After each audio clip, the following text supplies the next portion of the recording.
بسم اللہ الرحمن الرحیم۔ السلام علیکم ورحمۃ اللہ وبرکاتہ۔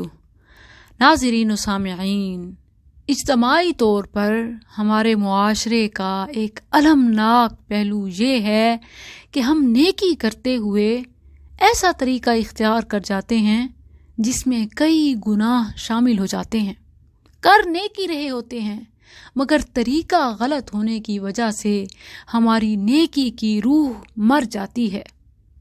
جیسے روزہ رکھ لیں تو اتنے سست ہو جاتے ہیں کہ پھر اپنی بقیہ ذمہ داریاں نہیں نبھا سکتے۔ رات کو جاگ کر عبادت کیا کر لیتے ہیں کہ پھر فجر کی نماز ہی چلی جاتی ہے۔ اور دور جانے کی کیا ضرورت ہے؟ اسی عید الاضحیٰ کو لے لیجئے۔ سنت ابراہیم پر عمل کرتے ہوئے جانور تو قربان کرتے ہیں مگر ساتھ ساتھ اپنا نصف ایمان صفائی بھی قربان کر دیتے ہیں۔ حالانکہ نبی کریم صلی اللہ علیہ وسلم کا متفق علیہ فرمان ہے جسے ہم مکمل بھلا دیتے ہیں، الطہور شطر الایمان، cleanliness is our half faith، صفائی نصف ایمان ہے۔ ناظرین، اس عید الاضحیٰ پر جانور قربان ضرور کریں مگر اپنے حصے کی صفائی کرنا مت بھولیں، اپنے نصف ایمان صفائی کو قربان نہ کریں۔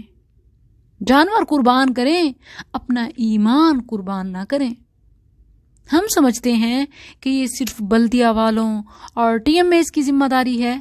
یاد رکھیں، کلکم راع و کلکم مسئول، تم میں سے ہر ایک راعی ہے، تم میں سے ہر ایک رسپانسیبل ہے، اس سے سوال کیا جائے گا۔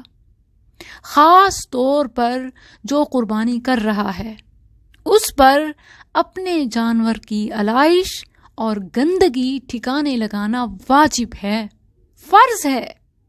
غور کریں، فرض کی ادائیگی نہ کی تو جانور کی قربانی کیسے قبول ہوگی؟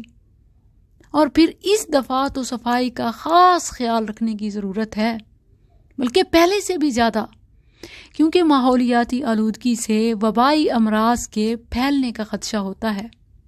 یہ بھی سوچیں کہ اگر آپ کی پھیلائی ہوئی آلودگی سے کوئی ایک بھی شخص بیمار یا ہلاک ہوا، نعوذ باللہ، تو یہ صرف ایک انسان کا نہیں، انسانیت کا قتل ہے یا انسانیت کو بیمار کرنا ہے، جو کہ اسلام میں شرک کے بعد دوسرا کبیرہ گناہ ہے۔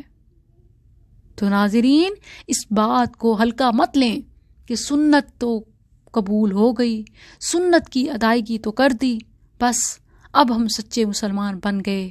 یاد رکھیں، ذمہ داری جانور قربان کر کے پوری نہیں ہوتی، شروع ہوتی ہے۔ اس عید قربان پر سچا مسلم اور اچھا شہری ہونے کا ثبوت دیں، اپنے جانور کی علائش اور گندگی بر وقت ٹھکانے لگائیں۔ الطہور شطر الایمان۔ السلام علیکم ورحمۃ